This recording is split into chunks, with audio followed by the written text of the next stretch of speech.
Assalamu alaikum everyone. আসসালামু ওয়ালাইকুম আসসালাম স্যার। আলাইকুম। ওয়ালাইকুম আসসালাম sir. Welcome to the first lecture, lecture 1 of ENG 4224 Classics in Translations. আজকে আমরা অফিশিয়ালি আমাদের লেকচার স্টার্ট করছি।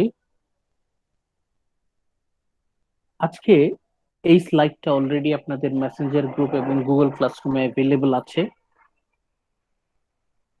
টোটাল 4টা স্লাইডে আজকে আমাদের ক্লাসটা আমরা কন্ডাক্ট করব। ফার্স্ট যে স্লাইড আপনাদের সামনে আপনারা দেখতে পাচ্ছেন, Is the Iliad a classic epic? আপনারা অলরেডি জানেন, আমরা ইন্ট্রোডাক্টরি ক্লাসে বলেছি যে আপনাদের মিড টার্মের একটা কোয়েশ্চেনই থাকবে, evaluate Virgil's Iliad as a classic epic.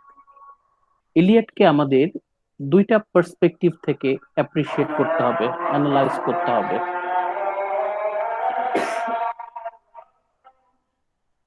Whether is it a classic or not, whether is it an epic or not.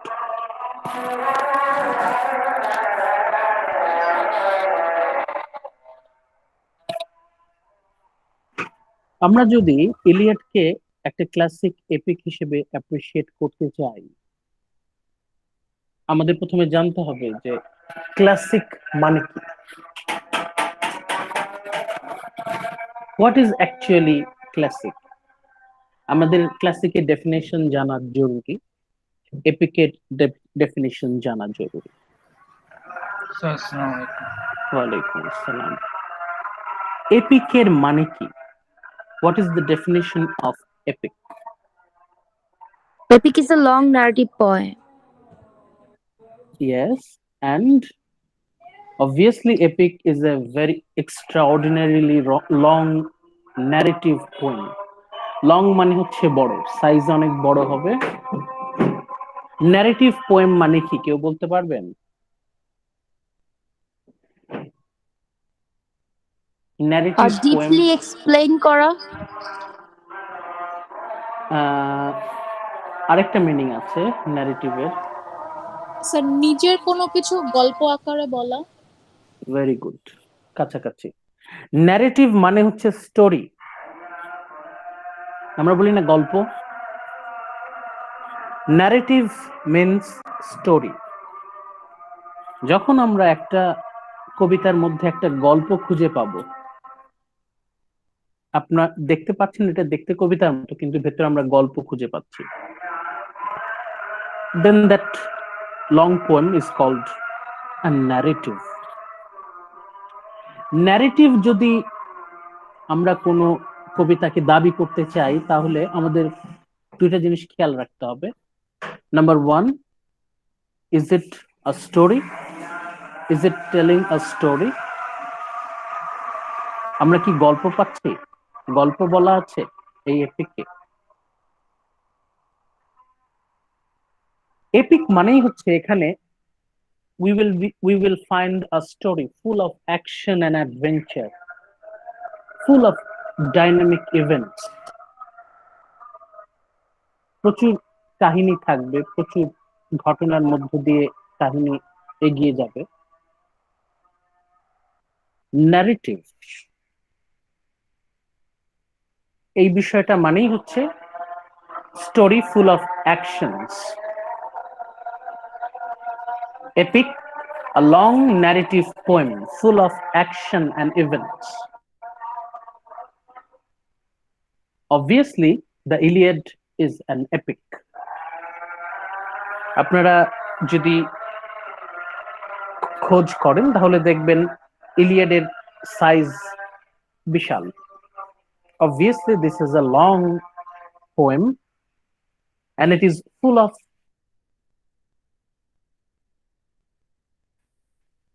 প্রচুর ঘটনা এর মধ্যে আমরা পাবো। অনেকগুলো গল্প একসাথে হয়ে একটা বড় একটা গল্প, an epic. স্যার এপিক ব্যাপারটা এরকম তো যে আপনার শুরু থেকে একদম শেষ পর্যন্ত আমরা একটার পর একটা ইনসিডেন্ট দেখতে পাবো। শুরু থেকে শেষ পর্যন্ত আপনারা দেখবেন a sequence of incidents, not necessarily তারা একটার সাথে আরেকটা কানেক্টেড থাকবে, ডিরেক্টলি কানেক্টেড থাকতেও পারে, নাও থাকতে পারে।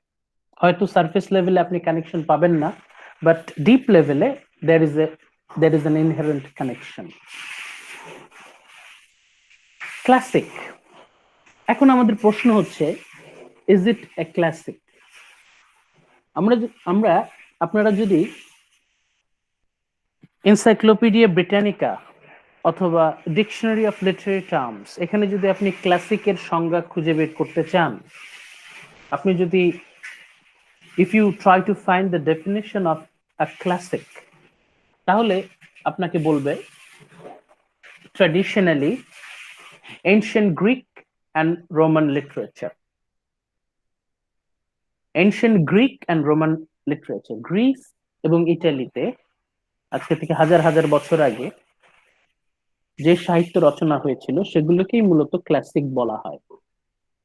Ancient Greek and Roman literature, কিন্তু শুধুমাত্র যদি বলা হয় যে ancient Greek and Roman literature, তাহলে তো এটা পুরোপুরি ফেয়ার ডেফিনিশন হলো না।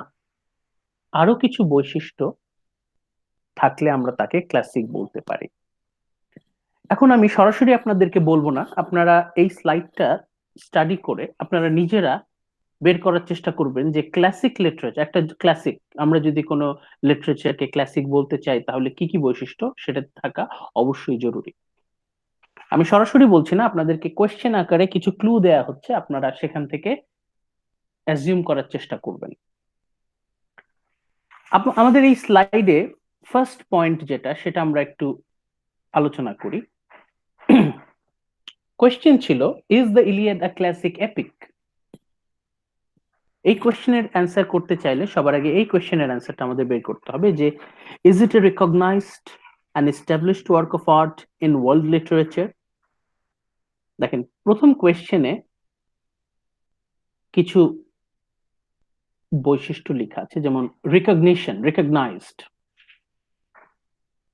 ইলিয়েডকে কি মানুষ রিকগনাইজ করছে কি হিসেবে? Work of art.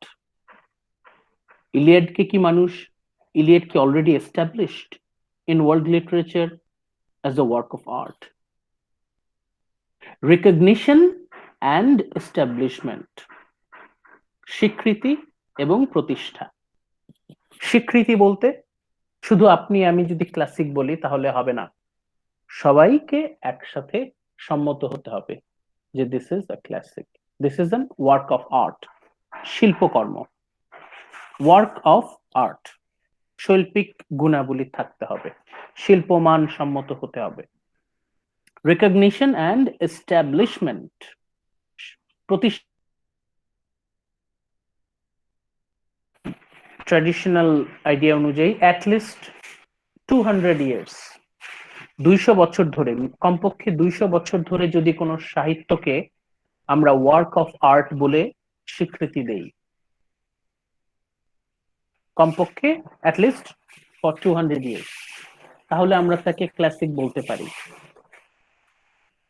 Classic, obviously it is a work of art, শিল্পকর্ম।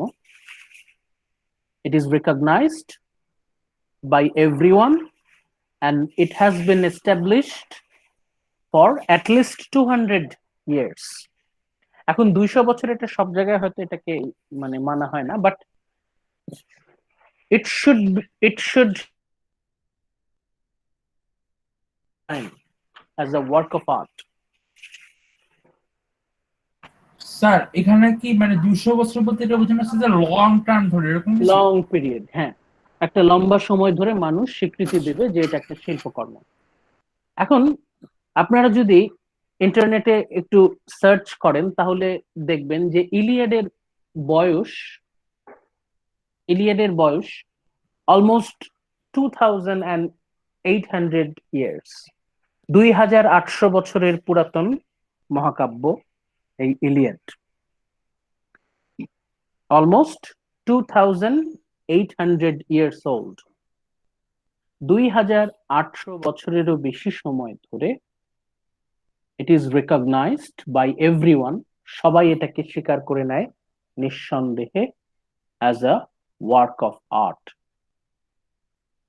এমনকি ওয়েস্টার্ন লিটারেচারে বেশিরভাগ স্কলারই তারা এটা স্বীকার করেন the Iliad is one of the best text in world literature. কেউ কেউ বলে দ্য বেস্ট, কেউ কেউ বলে one of the best work of art in world literature.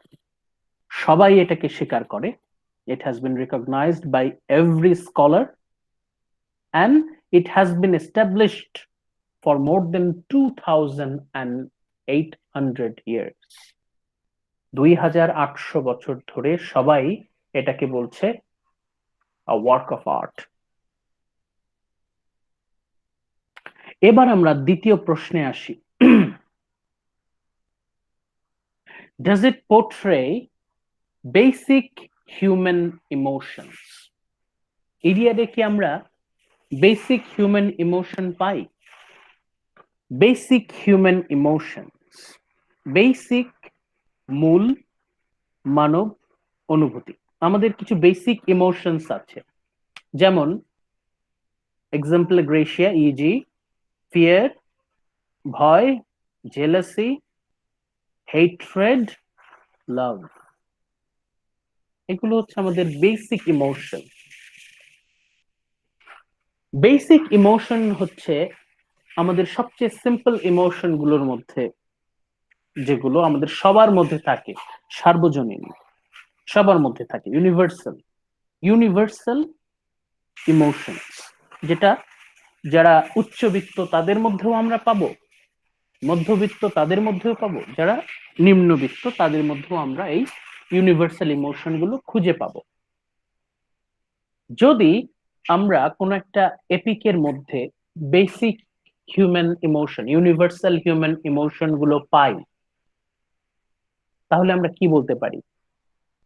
তাহলে আমরা বলতে পারি যে এটা জাতি, ধর্ম, বর্ণ, গোত্র নির্বিশেষে সব মানুষ কাহিনীর সাথে, ন্যারেটিভের সাথে নিজেকে রিলেট করতে পারবে,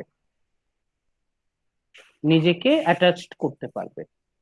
কারণ বেসিক হিউম্যান ইমোশন তো সবার মধ্যেই আছে, আপনার আমার সবার মধ্যেই আছে। যদি আমি প্রমাণ করতে পারি যে এই ক্লাসিকের মধ্যে, এই এপিকটার মধ্যে বেসিক হিউম্যান ইমোশন এর সুন্দর পোর্ট্রায়াল আমরা পাচ্ছি, যেটা সবাই ফিল করতে পারবে, তাহলেই তো আমরা এটাকে বলতে পারি ক্লাসিক। মানে হচ্ছে a classic, it is imperative that a classic should portray universal human emotion, সার্বজনীন মানব অনুভূতির একটা প্রতিফলন, একটা উপস্থাপন আমরা পাবো এই ক্লাসিক এপিকের মধ্যে। বেসিক হিউম্যান ইমোশন, এই পয়েন্টটা মাথায় রাখেন। এটা আমাদের প্রতিটা ক্লাসে, ইচ এন্ড এভরি লেকচার আমরা এটাকে টাচ করার চেষ্টা করব। Basic human emotion, universal human emotion. Now let's come to our third point. Does it portray the broad picture of human relationships?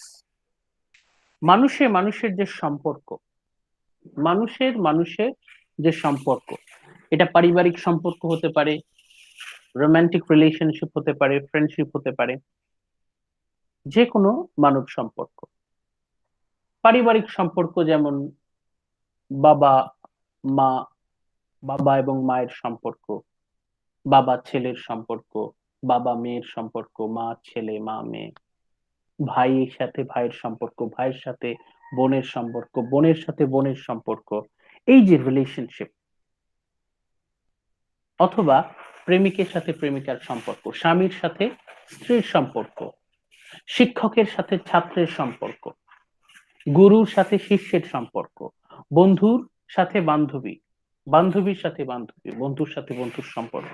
এই যে অনেকভাবে আমরা রিলেশনশিপটাকে আইডেন্টিফাই করতে পারি। যদি আমরা কোনো এপিকে, কোনো ন্যারেটিভে আমরা হিউম্যান রিলেশনশিপের চমৎকার প্রতিচ্ছবি দেখতে পাই, তাহলে আমরা কি করতে পারবো? আমরা ফিল করতে পারবো, আমরা কিন্তু রিলেট করতে পারবো। আমাদের সবারই কোনো না কোনো সম্পর্কে আমরা জড়ানো, কোনো না কোনো সম্পর্কে, পারিবারিক সম্পর্কে জড়ানো হতে পারি, বন্ধুত্বের সম্পর্কে হতে পারি,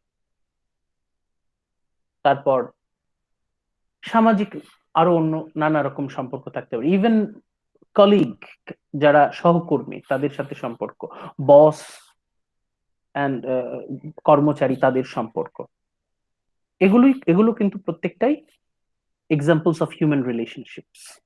যদি আমরা এই হিউম্যান রিলেশনশিপ, মানুষের মানুষের সম্পর্ক, এটা যদি আমরা খুঁজে বের করতে পারি ন্যারেটিভে, যে কোনো স্টোরিতে, আমরা যদি if we are successful in finding the portrayal of human relationships, তাহলে কিন্তু আমাদের জন্য ফিল করা, রিলেট করা, এনজয় করা সহজ হয়। স্যার আমার একটা ছোট একটা কোশ্চেন ছিল। প্লিজ বলেন। স্যার ক্লাসিক পদ্ধতি মানে বোঝানো হচ্ছে যে হিউম্যান রিলেশনশিপটা ব্রডার পিকচার থাকতে হবে। এখন হিউম্যান রিলেশনশিপ তো অনেক টাইপের হয়, তাই না? জি। তো সব টাইপের রিলেশনশিপই কি একটা ক্লাসিকে দেখাতে হবে নাকি একটা র্যান্ডম দেখালেই চলবে? এটা আপনি আপনার অনুযায়ী, কোয়েশ্চেন অনুযায়ী, আপনার পার্সোনাল অপিনিয়ন অনুযায়ী আপনি এটাকে নিয়ে আসতে পারেন। এটা হচ্ছে আমরা আস্তে আস্তে দেখবো, লেকচার গুলো যখন আমরা আমাদের গ্রো করবে, তখন আমরা টেক্সট গুলো যখন পড়বো, তখন সেখান থেকে আমরা রিলেশনশিপ গুলো বের করার চেষ্টা করব। আপনি যদি জি নোট স্যার, টুকে রাখেন, এখন যদি ইলিয়াডে যেটা রিলেশনশিপ হাইলাইট করা হয়েছে, সে মানে সেটাই তো দেখানো উচিত। মানে হ্যাঁ হ্যাঁ, সেটার বাইরে তো আমরা কিছু দেখাতে পারবো না। না মানে সেটাই। আপনি দেখবেন কোন রিলেশনশিপটা আমাদের হৃদয়কে নাড়া দিচ্ছে, মানে আমরা জি জি জি খুব জি সেটাই। খুব খুব বেশি ফিল করতে পারছি, জি আমরা রিলেট করতে পারছি, অনেক বেশি ইমোশনাল হয়ে যাচ্ছে, সিম্প্যাথি ফিল করছি। এটা জি আমরা নেক্সট ক্লাসে আমরা যখন টেক্সট শুরু করে ফেলবো, তখনই দেখবেন আপনারা ফিল করতে পারবেন, অসুবিধা নেই। আমরা প্রতিটা পয়েন্ট আমরা টাচ করব, ইচ এন্ড এভরি লেকচার। আচ্ছা, আমরা ফোর্থ পয়েন্টে যাই। Does it portray the reflection of life? দেখেন, আগের দুইটা point, universal human emotion, human relationship, এগুলোর সাথেই connection. Does it portray the reflection of life? এতে কি আমরা জীবনের প্রতিচ্ছবি খুঁজে পাই, মানব জীবনের প্রতিচ্ছবি? ন্যারেটিভটা এমন হতে হবে যে আমাদের জীবনের ছবি ফুটে উঠবে, আমাদেরই গল্প। আমরা যখন গল্পটা পড়বো, তখন মনে হবে আরে এ তো আমারই জীবনের গল্প, অন্য কারো জীবনের গল্প না। The story of our life, the story of our life. যখনই আমি দেখবো যে এই যে একটা গল্প আমি পড়ছি, সেই গল্পের যে জীবনের ছবি ফুটে উঠছে, তার সাথে আমার জীবনের একটা সম্পর্ক আছে, আমি ফিল করতে পারছি যে এই গল্পটা অন্য কারো না, এটা আমার নিজেরই গল্প। আমি তো এরকম সিচুয়েশন ফেস করে এসেছি, আমি তো এরকম সাফারিং ট্র্যাজেডি ফেস করে এসেছি, আমারই কাছের কোনো মানুষ হয়তো বা এরকম পরিস্থিতির মধ্য দিয়ে গেছে। তখন আমি কিন্তু ইমোশনাল হয়ে যাব, চোখের অজান্তেই দেখবেন চোখে পানি চলে আসবে। Classic will portray the reflection of universal life, মানুষের সামগ্রিক জীবনের ছবি ফুটে উঠবে ক্লাসিকে। ওকে, নাও আলটিমেটলি আমরা এই সবগুলো যদি আমরা অ্যাকুমুলেট করি, তাহলে লাস্ট পয়েন্টটা কিন্তু আমরা জাস্টিফাই করতে পারবো। Can anybody from past, present or future relate himself or herself to the narrative or story? Does it touch human heart? যখনই আমরা গল্পটা পড়ছি, অতীতের কোনো একজন মানুষ, অতীতের কোনো একজন পাঠক, রিডার, বর্তমানের কোনো একজন পাঠক, ফিউচারের কোনো একজন পাঠক গল্পটা পড়ছে, সে কি গল্পটা পড়তে পড়তে নিজের সাথে কি ফিল করতে পারছে কিনা, রিলেট করতে পারছে কিনা, তার ইমোশনকে নাড়া দিচ্ছে কিনা, তার কি ভালো লাগছে কিনা, does it touch human heart, এটা কি আমাদের হৃদয়কে স্পর্শ করতে পারছে কিনা। যদি কোনো গল্প আমাদের হৃদয়কে স্পর্শ করতে পারে, তাহলে কিন্তু ইজিলি এই যে প্রথম পয়েন্টের অ্যাডজেক্টিভ গুলো কিন্তু চলে আসবে। if it can touch human heart, it is a recognized work of art and it will be an established work of art. কিভাবে? কারণ অতীত, বর্তমান, ভবিষ্যৎ যে কোনো সময়ের যে কেউ ওই গল্পের সাথে নিজেকে রিলেট করতে পারবে। 1000 বছর আগে বসে কেউ একজন গল্পটা পড়ছে, সে যেভাবে গল্পটা এনজয় করতে পারবে, ইমোশনাল হয়ে যাবে, তার হৃদয়কে টাচ করবে। বর্তমানের আপনি আমি, আমাদের হৃদয় যেভাবে টাচ করবে, 1000 বছর পরে ভবিষ্যতের কেউ একজন গল্পটা পড়ছে, সেও যখন গল্পটা পড়বে সে তখন ফিল করতে পারবে। যখনই অতীত, বর্তমান, ভবিষ্যৎ এই 3 সময়ের যে কেউ যখন গল্পটাকে এনজয় করতে পারবে, ফিল করতে পারবে, নিজের সাথে রিলেট করতে পারবে, এবং it will touch human heart, universal human heart, তখন আমরা বলতে পারি it is a timeless work of art. It will stand the trial of time, timeless. It is a beautiful work of art and it is timeless. যে কোনো সময়ের জন্য এটা মানুষের হৃদয়কে নাড়া দিতে সক্ষম। যদি আমি বলতে পারি যে any human being from past, present and future can relate themselves to the narrative and it will definitely touch every human heart. It will definitely touch every human heart. তখনই কিন্তু এই ফার্স্ট পয়েন্টটা চলে আসছে যে obviously it will be a recognized, কারণ এটা সবার হৃদয়কে নাড়া দেবে, and established, কিভাবে? কারণ পাস্ট, প্রেজেন্ট, ফিউচার সর্বযুগে এটাকে স্বীকৃতি দিয়ে দেবে মানুষ as a work of art, যেহেতু এটা মানুষের হৃদয়কে obviously, then obviously this is an work of art. এখন দেখেন এইখানে আপনার এই স্লাইডে রেড কালারের ওয়ার্ড গুলো সব কানেক্টেড, ভায়োলেট কালারের ওয়ার্ড গুলো সব কানেক্টেড।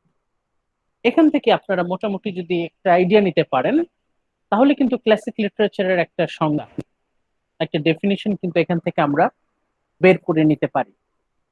এখন এই স্লাইড থেকে আপনাদের অ্যাক্টিভিটি হবে, you will try to define classics or classic literature.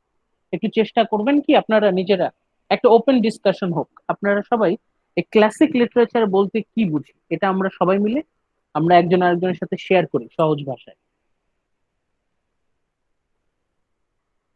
Let's have an active discussion. Rahat, Sakib, Irfan, আপনারা কি করেন? ডিসকাস করেন। ক্লাসিক লিটারেচার যদি আমরা দাবি করতে চাই যে কোনো একটা টাইমে, যেমন এতদিন কিন্তু আমরা বিভিন্ন সময়ে এই ক্লাসিক শব্দটাকে কিন্তু অনেক যথেষ্ট যথেষ্ট মানে নানাভাবে ব্যবহার করেছি, কিন্তু হয়তো আমরা ভালোভাবে চিন্তা করি না যে ক্লাসিক মানেটা আসলে কি। এই যে আমাদের কোর্সটার নামই হচ্ছে ক্লাসিক ইন ট্রান্সলেশন, তাহলে ক্লাসিক এই ডেফিনিশনটা মানে কি কি গুণাবলী থাকলে আমরা ক্লাসিক স্যার বলবো? আসলে ক্লাসিক অ্যাকচুয়ালি কি মিন করে এটা নিয়ে কখনো চিন্তা করিনি স্যার।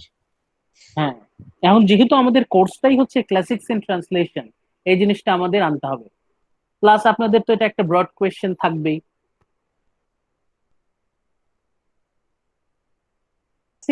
লিটারেচার, এটাতে আমাদের ইউনিভার্সাল ইমোশন, আমাদের যে সার্বজনীন অনুভূতিগুলো, আমাদের বেসিক হিউম্যান ইমোশন গুলো, সেগুলো আমরা খুঁজে পাবো।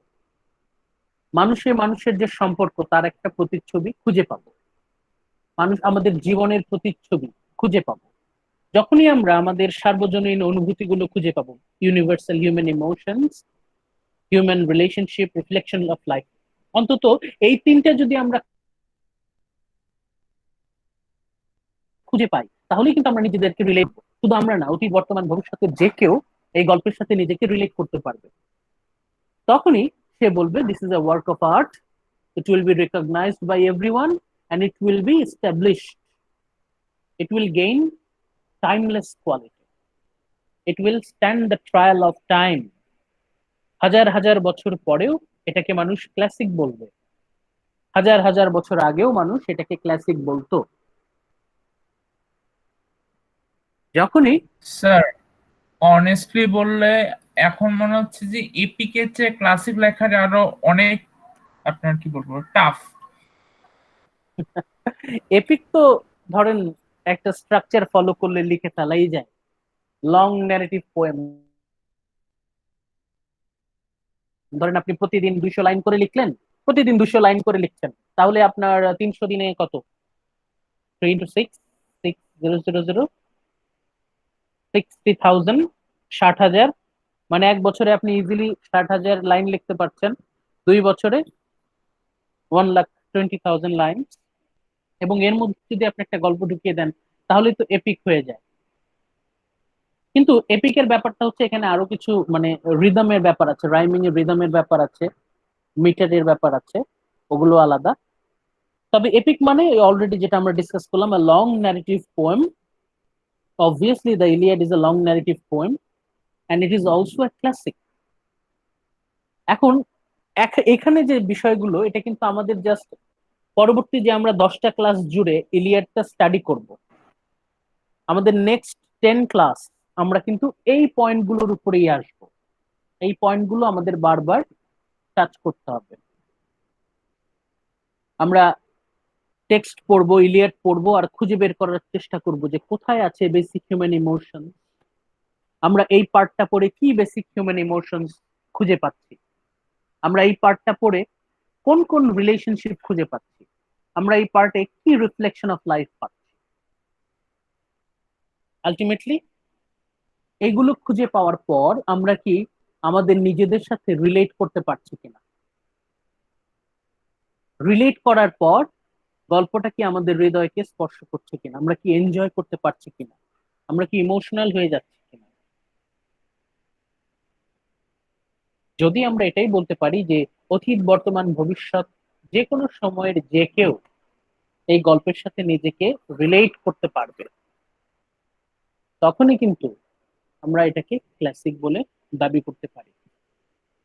এই এই স্ট্রাকচার অনুযায়ী আমরা সামনে আগাবো, আমাদের লেকচার গুলো আমরা ক্যারি আউট করব, তাহলেই আমরা প্রমাণ করতে পারবো the Iliad is the classic epic.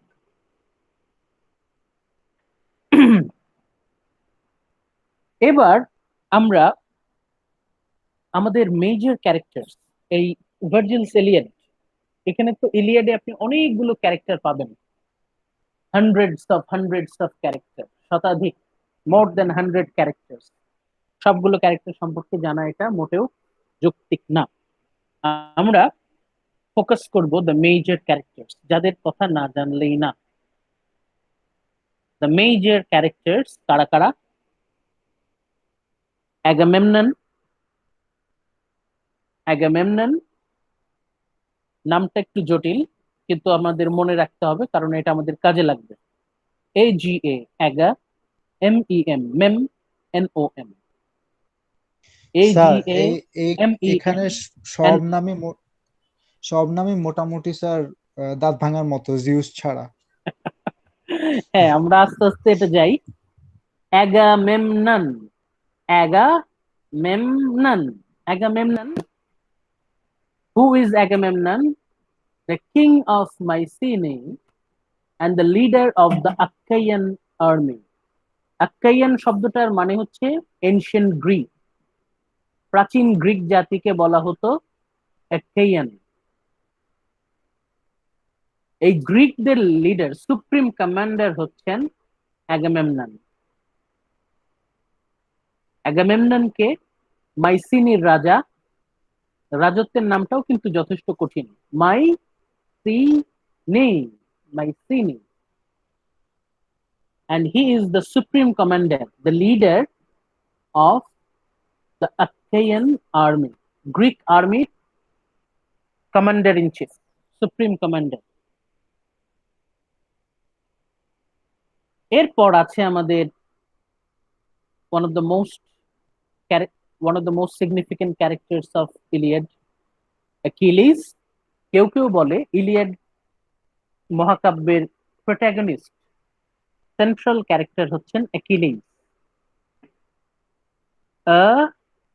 Achilles, A-C-H-I, L-L-E-S, Achilles. Achilles. Who is Achilles? The most powerful warrior in Greek army. অ্যাগামেমননের যে আর্মি, সেই আর্মির সবচেয়ে শক্তিশালী, সবচেয়ে গুরুত্বপূর্ণ যোদ্ধা অ্যাকিলিস। কেউ কেউ বলে অ্যাকিলিস যদি এক পাশে দাঁড়ায়, তার যে শক্তি, আর গোটা গ্রিক আর্মি যদি আরেক পাশে দাঁড়ায়, তার সমান হবে না। মানে Achilles is one man army. Achilles himself is the entire army. Achilles himself contains the might of an entire army. Achilles is বলা হয় the mightiest, most powerful warrior of Greek army. এই অ্যাকিলিস হচ্ছে আমাদের মূল চরিত্র, central character, protagonist. এর পরের character Thetis, Thetis, Thetis. Thetis. Who is Thetis?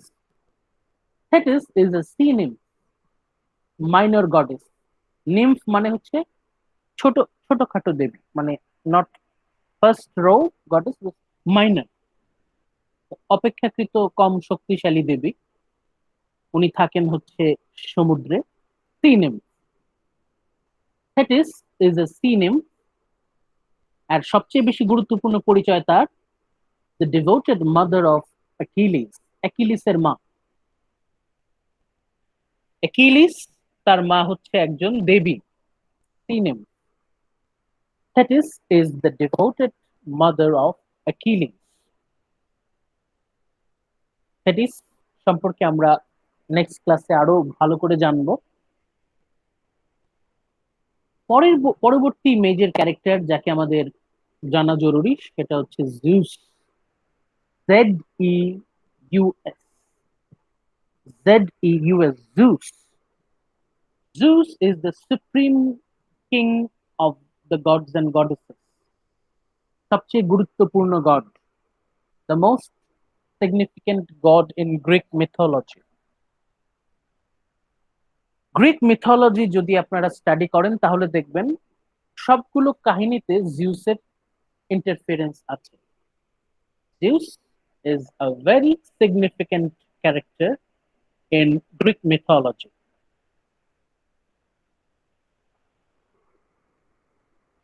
Next, Patroclus. Patroclus, বানানটা একটু কঠিন, P-A-T, Pate, R-O, Ro, Patro, C-L-U-S, Clus, Patroclus, Patroclus, Patroclus. কে Patroclus? Achilles' beloved friend. Achilles' beloved friend. অ্যাকিলিসের সবচেয়ে আদরের, সবচেয়ে ঘনিষ্ঠ, সবচেয়ে প্রিয় মানুষ, সবচেয়ে প্রিয় বন্ধু। Friend, companion and advisor. অ্যাকিলিসের সবচেয়ে আদরের, সবচেয়ে কাছের বন্ধু হচ্ছে পেট্রোক্লাস। অ্যাকিলিস শুধুমাত্র এই একজন ব্যক্তির কথারই মূল্য দেয়, এই একজন ব্যক্তির মূল্য তার কাছে সবচেয়ে বেশি, পেট্রোক্লাস। Achilles and Patroclus, they are very closely related with one another. Next significant major character is Hector. Hector, who is Hector? আপনারা অনেকেই হয়তো জানেন। Hector is the supreme commander of the Trojan army. Trojan army কোন army? এটা হচ্ছে anti Greek. এই সাইডে আমরা যাদেরকে পেলাম, অ্যাগামেমনন, অ্যাকিলিস, থেটিস, পেট্রোক্লাস, এরা সবাই হচ্ছে গ্রিক, গ্রিক আর্মির পক্ষে। জিউস বাদে, জিউস ওনার সাইড যথেষ্ট কমপ্লিকেটেড, আপনারা কাহিনীর গভীরে না গেলে বুঝবেন না যে জিউসের পজিশনটা কত বেশি এনিগমেটিক, রহস্যময়। বাট অ্যাগামেমনন, অ্যাকিলিস, পেট্রোক্লাস এরা হচ্ছে they are the member of Greek army. এদেরই opposite team the Trojan army. Trojan, TROJAN, TROJAN। Trojan হচ্ছে যারা ট্রয় নগরীতে থাকে, those who live in Troy, তাদেরকে বলা হয় ট্রোজান। হেক্টর হচ্ছে সেই ট্রোজান আর্মির সর্বাধিনায়ক, supreme commander. Who is Hector? Hector is a son of King Priam and Queen Hecuba. হেক্টরের বাবা হচ্ছে কিং প্রায়াম। কিং প্রায়াম হচ্ছে ট্রয় নগরীর রাজা। King প্রায়াম is the king of Troy, Troy নগরীর রাজা। and Queen Hecuba, এই ট্রয় নগরীর রানী হচ্ছেন হেকুবা, HECUBA। Hector is the mightiest warrior in the Trojan army. Hectare হচ্ছে এই ট্রোজান আর্মির সবচেয়ে গুরুত্বপূর্ণ, সবচেয়ে শক্তিশালী এবং সর্বাধিনায়ক। তাহলে গ্রিক পার্টিতে আমরা পাচ্ছি অ্যাকিলিস হচ্ছে মোস্ট পাওয়ারফুল ওয়ারিয়ার, আর ট্রোজান পার্টিতে হেক্টর হচ্ছে মোস্ট পাওয়ারফুল ওয়ারিয়ার। কিন্তু তুলনার দিক থেকে অ্যাকিলিস হেক্টরের থেকে অনেক বেশি পাওয়ারফুল। ট্রোজান আর্মিতে hectare is the mightiest warrior. Hector, another significant character in Homer's Iliad. এরপর আমরা আসি another god, Apollo, APOLLO, Apollo. Apollo is a son of Zeus, Zeusের এক ছেলে, and he is the god of plague, মহামারী, অসুখ। সেই মহামারীর দেবতা হচ্ছেন অ্যাপোলো। অ্যাপোলো শুধু প্লেগের গড না, আরো অনেক কিছুর দেবতা, এটা আপনারা পরবর্তীতে আস্তে আস্তে জানতে পারবেন। আপাতত এটাই মাথায় রাখেন, Apollo is the plague god, the god of plague. Finally প্রায়াম, already আমরা তার সম্পর্কে জানি, কিং অফ ট্রয়। তাহলে আমরা ক্যারেক্টার স্টাডি করতে করতেই আমরা দেখতে পাচ্ছি যে দুইটা পার্টি আমরা খুঁজে পাচ্ছি। একটা হচ্ছে Greek party, Greek army, Greek side, আরেকদিকে আছে হচ্ছে ট্রোজান, ট্রোজান সাইড।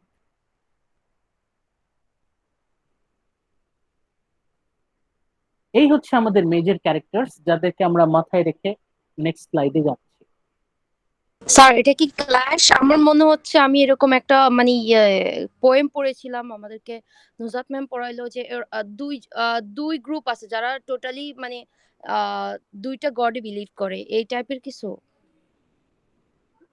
অ্যাকচুয়ালি এটা আপনারা আস্তে আস্তে জানবেন, একটু ধৈর্য ধরেন, আস্তে আস্তে জানবেন। এখন আমরা যেটা করব সেটা হচ্ছে ইলিয়াড বইটা যদি আপনারা স্টাডি করেন তাহলে এখানে দেখবেন হান্ড্রেডস অফ স্টোরিজ, মোর দেন 100, 100-রও বেশি গল্প এই ইলিয়াডে আপনারা পাবেন। ছোট ছোট ছোট ছোট গল্প আছে অনেক, কিন্তু আমরা সবগুলো গল্প কভার করব না। আমাদের মূল লক্ষ্য থাকবে দ্য সেন্ট্রাল ন্যারেটিভ, ইলিয়াডের যে মূল গল্পটা, দ্য সেন্ট্রাল অ্যাকশন ন্যারেটিভ, সেটা আমরা ফোকাস করব। সেই হিসেবে আমরা দ্য ইলিয়াডের আরেকটা নাম দিতে পারি, we can rename the Iliad as the wrath of Achilles. আমরা ইলিয়াড থেকে যে গল্পটা মূল গুরুত্ব দিয়ে পড়ব, ইলিয়াড এই এপিকে আমরা যেই ন্যারেটিভটা গুরুত্ব দিয়ে আলোচনা করব সেটা হচ্ছে the wrath of Achilles.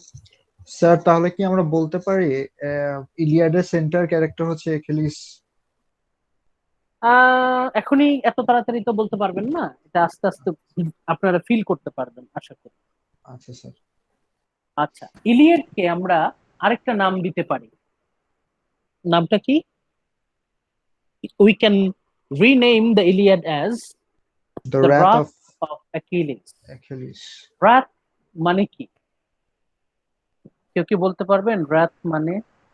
Sir রাত মানে কি স্যার ক্রোধ। বিরক্ত বা স্যার ক্রোধ বলা যায়? হ্যাঁ, ক্রোধ বা ক্রোধ। বিরক্তি। শুধু বিরক্তি না, প্রচন্ড রাগ, প্রচন্ড রাগ। Intense anger.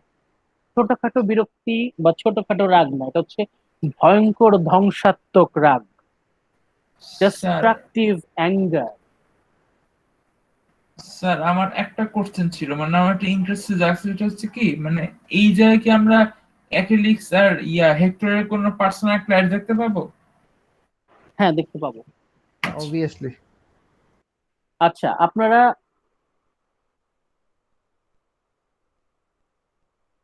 By Brad Pitt and Eric Bana, Brad পিটের একটা মুভি আছে ট্রয়, এই মুভিটা আপনারা দেখতে পারেন, তবে সেখানে কিছু কাহিনী চেঞ্জ করে দেয়া আছে। ওই ওই সিনেমাটা দেখতে দেখতে একটু সাবধান হতে হবে, কারণ ওই ওই একটু চেঞ্জ করা। ওই সিনেমার কাহিনী যদি আপনি লিখেন তাহলে কিন্তু ভুল হবে, সিনেমাতে একটু চেঞ্জ করে দেয়া আছে। এই জন্য সিনেমাটা দেখার পর মন দিয়ে এই কাহিনীটা দেখবেন, যেখানে কি কি পার্থক্য আছে। আচ্ছা, এখন আমরা খুব সংক্ষেপে আউটলাইনটা দেখে নেই যে Iliad the wrath of Achilles কাহিনীতে কি কি ঘটতে যাচ্ছে, কাহিনীটা কি, এই কাহিনীটা কি। Let's start with our first point. Agamemnon takes away Briseis. Agamemnon takes away, কাকে কেড়ে নিচ্ছে? Briseis। Briseis কে? Briseis তারপরেই বলা আছে Achilles's war prize. Achilles his war prize. War মানে যুদ্ধ, প্রাইজ মানে পুরস্কার।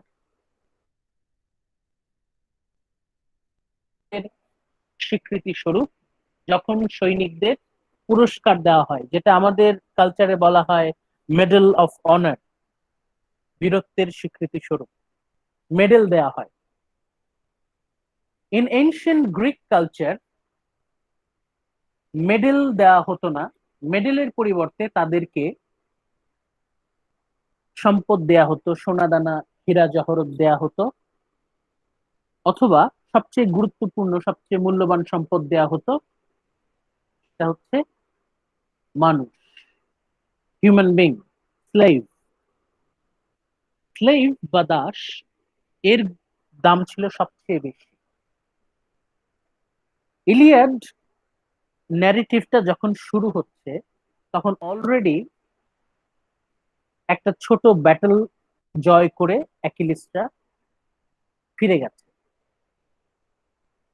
সেই যুদ্ধটা হয়েছিল ক্রাইস নামে একটা শহরে। শহরটার নাম ছিল ক্রাইস। ক্রাইস শহরটা হচ্ছে ওই ট্রয় রাজ্যেরই অন্তর্গত একটা শহর। ট্রয় রাজত্বটা অনেক বড় রাজত্ব ছিল, এই ট্রয় রাজ্যের একটা ছোট্ট শহরের নাম হচ্ছে ক্রাইস। এই ক্রাইস শহর দখল করেছিল অ্যাকিলিসরা। অ্যাকিলিস প্রায় একাই, single handedly Achilles captured the city of ক্রাইস। তার বীরত্বের সম্মান স্বরূপ অ্যাকিলিসকে girl, a young beautiful girl named Briseis. A Briseis is not only a slave girl, but she is also the medal of honor of Achilles. অ্যাকিলিসের prestige অনারের প্রতীক হচ্ছে এই slave. মানে এখানে ব্রিসেইসকে she is not treated as a human being, but তাকে সম্পত্তি হিসেবে গণ্য করা হচ্ছে, খুবই মূল্যবান সম্পদ। কার? প্রেস্টিজ।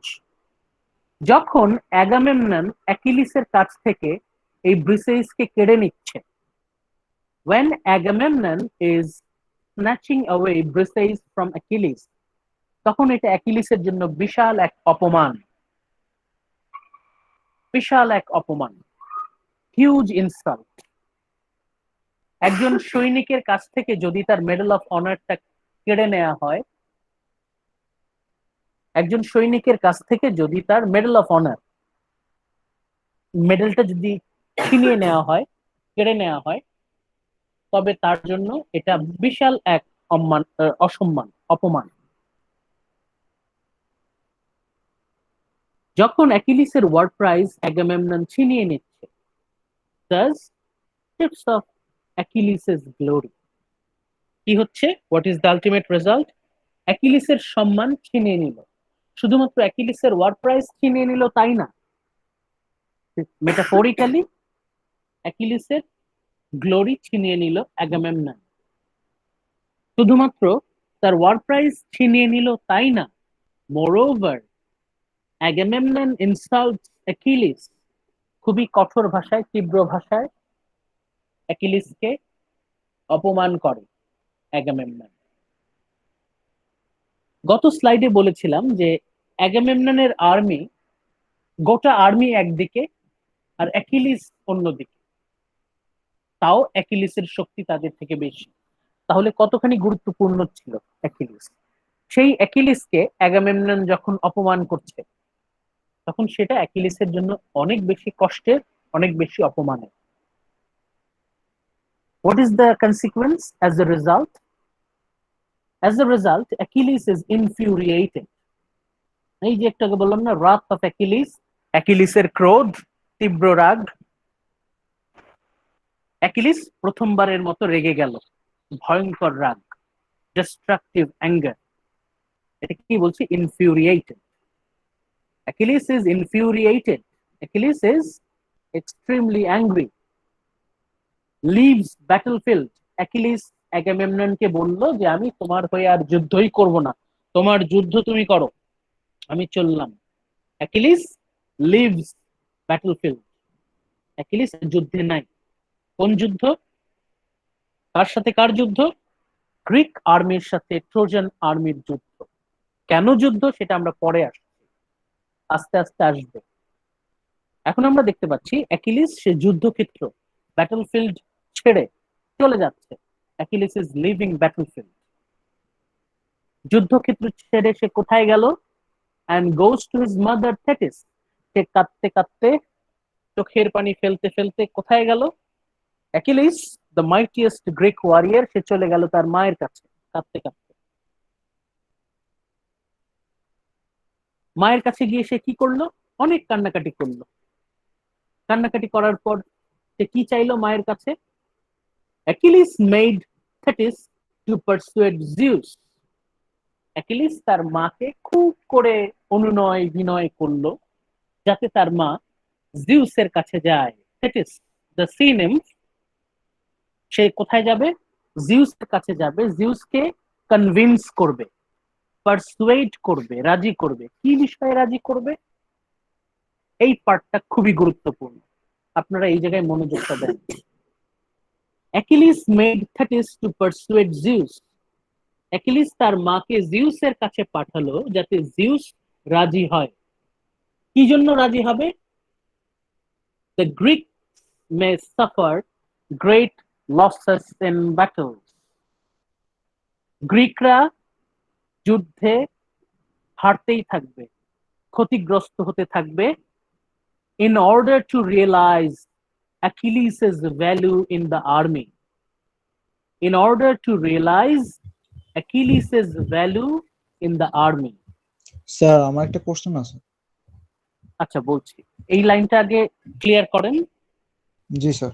জিউসকে থেটিস রাজি করাচ্ছে। গ্রিকরা চরম ক্ষতির সম্মুখীন হবে, হারতেই থাকবে যুদ্ধে। খণ্ডযুদ্ধ ভবিষ্যতে যতগুলো হবে সবগুলোতে গ্রিকরা হারতে থাকবে, প্রচুর ক্ষয়ক্ষতির সম্মুখীন হবে। কেন? যাতে তারা রিয়েলাইজ করতে পারে, বুঝতে পারে the Achilles's value in the army. Achilles কত গুরুত্বপূর্ণ একজন যোদ্ধা সেটা ওদেরকে বোঝানোর জন্য, ওদের মধ্যে সেই রিয়েলাইজেশনটা আনার জন্য জিউস যেন গ্রিকদের শুধু ক্ষতির সম্মুখীন করে। এটা ছিল অ্যাকিলিসের কাকুতি মিনতি, সাপ্লিকেশন অফ অ্যাকিলিস, সেটা থেটিসের মাধ্যমে জিউসের কাছে চাই। অ্যাকিলিস কিন্তু গ্রিক আর্মিরই সদস্য ছিল, মানে অ্যাকিলিস তার নিজের দলকেই সাফার করাবে, তার নিজের আর্মি, তার নিজের জন্য তারা হারতে থাকবে, প্রচুর ক্ষয়ক্ষতির সম্মুখীন হবে। এটা ছিল অ্যাকিলিসের সিদ্ধান্ত। ওকে সাকিব, এখন বলেন। স্যার আমার কোশ্চেনটা হচ্ছে, এখেলিস তো নিজেই গ্রিক আর্মি, আপনি বলতেছেন গ্রিক আর্মি একদিকে আর ওর শক্তি একদিকে, তাহলে ও জিউসকে কেন ইনভলভ করতে গেল? আচ্ছা, এই জিনিসটা বুঝতে হলে প্রথমে আপনাকে অ্যাকিলিসের সাইকোলজিটা বুঝতে হবে। এটা আমরা আস্তে আস্তে যখন যাব তখন আপনার এই কোয়েশ্চেনের অ্যান্সারটা আপনি পেয়ে যাবেন। ঠিক আছে, জি স্যার। একটু ধৈর্য জি ধরেন। স্যার। অ্যাকিলিস সে তার মাকে দিয়ে, সে তার মাকে কোথায় পাঠাচ্ছে? জিউসের কাছে পাঠাচ্ছে, যেন গ্রিকরা তার অনুপস্থিতিতে শুধু হারতেই থাকে। যতদিন না অ্যাকিলিস আর্মিতে ফিরে আসছে ততদিন পর্যন্ত গ্রিকরা হারতেই থাকবে, তাদের ক্ষয় হতেই থাকবে, তারা সাফার করতেই থাকবে। তাহলে অ্যাকিলিস অ্যাকিলিসের কেমন পরিচয় আমরা পাচ্ছি এখানে, আপনারা কি একটু আন্দাজ করতে পারেন? Sir first of all Achilles চাচ্ছে সবাই যেন তাকে আবার প্রেস করুক। মানে অ্যাকিলিস, একদম অ্যাকিলিসকে আমরা এখানে কেমন ক্যারেক্টার পাচ্ছি? স্যার ব্রড অ্যাকিলিস মাইন্ডেড নাকি narrow minded? Narrow minded. Narrow narrow minded, minded obviously. Too much narrow minded. Achilles তার পার্সোনাল গ্লোরি, পার্সোনাল, এখানে মানে অ্যাকিলিস এতটাই সেলফিশ ওয়েতে বিহেভ করছে যে তার নিজের জন্য, তার একার জন্য সে হাজার হাজার সৈনিককে সাফার করাবে। One man is responsible for the suffering of thousand soldiers. একজনের জন্য হাজার জন সাফার করবে। এটা আমরা নেক্সট ক্লাসে আরো ডিটেলসে আমরা জানবো। Next, our third point of this slide. Achilles' close friend Patroclus. অ্যাকিলিসের সবচেয়ে ঘনিষ্ঠ বন্ধু পেট্রোক্লাস, সবচেয়ে কাছের বন্ধু পেট্রোক্লাস tries to persuade Achilles to return to battlefield. আমরা তো অলরেডি পেট্রোক্লাস সম্পর্কে জানি, গত স্লাইডে বললাম আমরা। পেট্রোক্লাস এই হচ্ছে একজন মানুষ, only one person in the entire Greek army যাকে অ্যাকিলিস গুরুত্ব দেয়। এই মাত্র একজন মানুষকেই অ্যাকিলিস মানুষ বলে গণ্য করে, তাকে সে কেয়ার করে।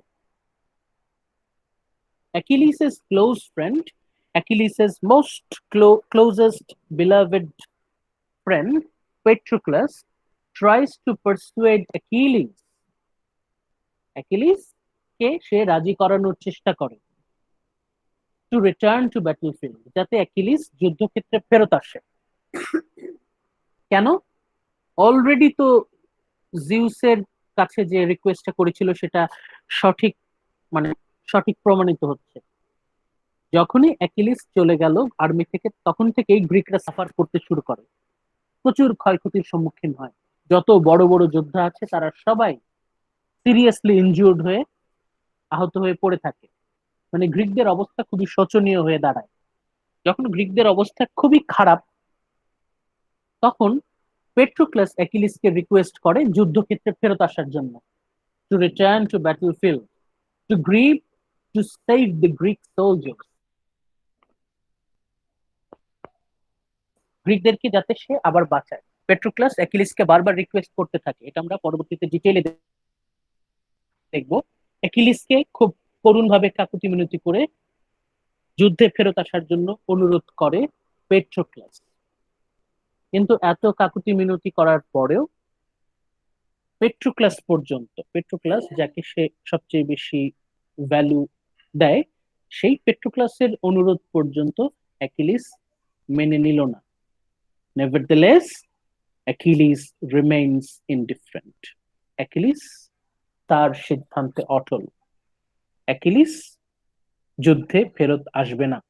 গ্রিক আর্মি ধ্বংস হয়ে যাক, নিশ্চিহ্ন হয়ে যাক, তবু অ্যাকিলিস ফিরবে না যতক্ষণ না পর্যন্ত অ্যাগামেমনন তার কাছে ক্ষমা চায় এবং যথেষ্ট ক্ষতিপূরণ দিয়ে তাকে নিজে ফিরিয়ে নিয়ে আসে।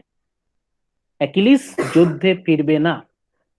গ্রিক আর্মি নিশ্চিহ্ন হয়ে যাক যতক্ষণ না পর্যন্ত অ্যাগামেমনন তাকে গিয়ে পার্সোনালি ক্ষমা না চাইবে, যতক্ষণ না পর্যন্ত অ্যাগামেমনন নিজে অ্যাকিলিসকে ক্ষতিপূরণ দিয়ে নিজে ফিরিয়ে নিয়ে আসবে, ততক্ষণ পর্যন্ত অ্যাকিলিস যুদ্ধক্ষেত্রে ফিরবে না। Achilles remains indifferent.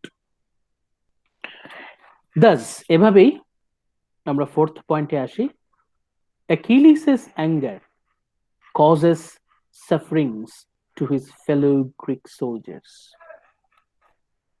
অ্যাকিলিস হতে পারে he is the mightiest, most powerful warrior of Greek army, কিন্তু তাই বলে সে তার নিজের দলের মানুষকে সাফার করানোর মতো কি অধিকার রাখে? Thus, Achilles' anger causes sufferings to his fellow Greek soldiers. অ্যাকিলিসের তার ব্যক্তিগত ক্রোধ, রাগের জন্য হাজার হাজার গ্রিক সৈনিক সাফার করছে। তার নিজের দলের লোক, তার নিজের আর্মির লোকরা, তার নিজের আর্মির সৈন্যরা তার জন্য সাফার করছে। এটা মোটেও অ্যাকিলিসের জন্য সম্মানজনক বা গৌরবজনক না। এই জায়গায় আমরা অ্যাকিলিসকে সমালোচনা করতে পারি যে অ্যাকিলিস সে এতটাই পার্সোনালি অবসেসড যে সে অন্য কারো সাফারিং চোখে পড়ছে না, বরং সে অন্যদেরকে ক্ষতির মুখে, ধ্বংসের মুখে, মৃত্যুর মুখে ঠেলে দিচ্ছে। সে তার মাকে জিউসের কাছে পাঠাচ্ছে যাতে তার অনুপস্থিতিতে তার নিজের দলের, তার নিজের পক্ষের সৈন্যরা তার জন্য সাফার করে, মৃত্যুবরণ করে, ক্ষতির সম্মুখীন হয়। Achilles' anger causes sufferings to his fellow Greek soldiers.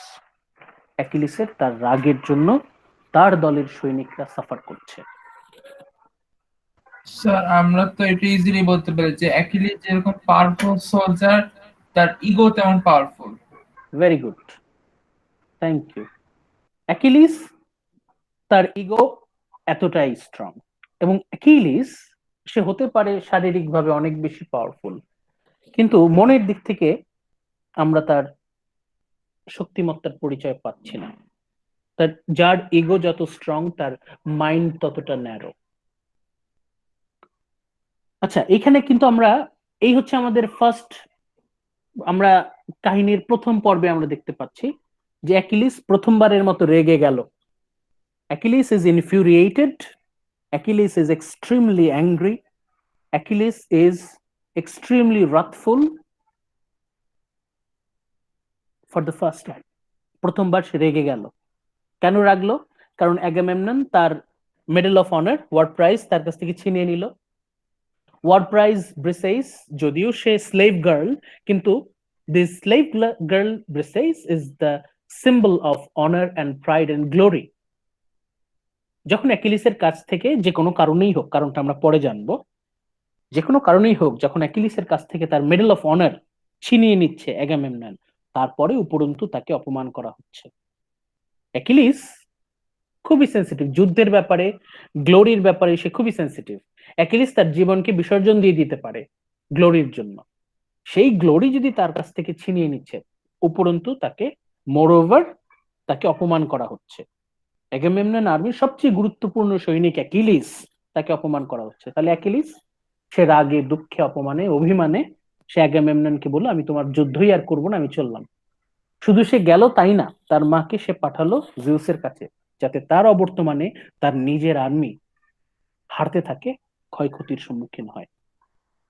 So Achilles' first anger. Achilles প্রথমবার Achilles is wrathful. The wrath of Achilles is started. First phase of wrath. Achilles' anger causes sufferings to his fellow Greek soldiers. এই হচ্ছে আমার অর্ধেক কাহিনী। Sir first ফেজটাই অনেক ভয়ঙ্কর ছিল। আচ্ছা, এবার আমরা আমাদের লাস্ট ফেজে যাই। The Iliad, the wrath of Achilles, the second phase. Okay, second ফেজে আমরা প্রথমেই দেখতে পাচ্ছি হেক্টর কিলস পেট্রোক্লাস। হেক্টর পেট্রোক্লাসকে হত্যা করে। Hector kills Patroclus. এর মাঝে অনেক কিছু ঘটনা ঘটবে, সবগুলোই আমরা একটু একটু করে টাচ করব। Hectare kills পেট্রোক্লাস।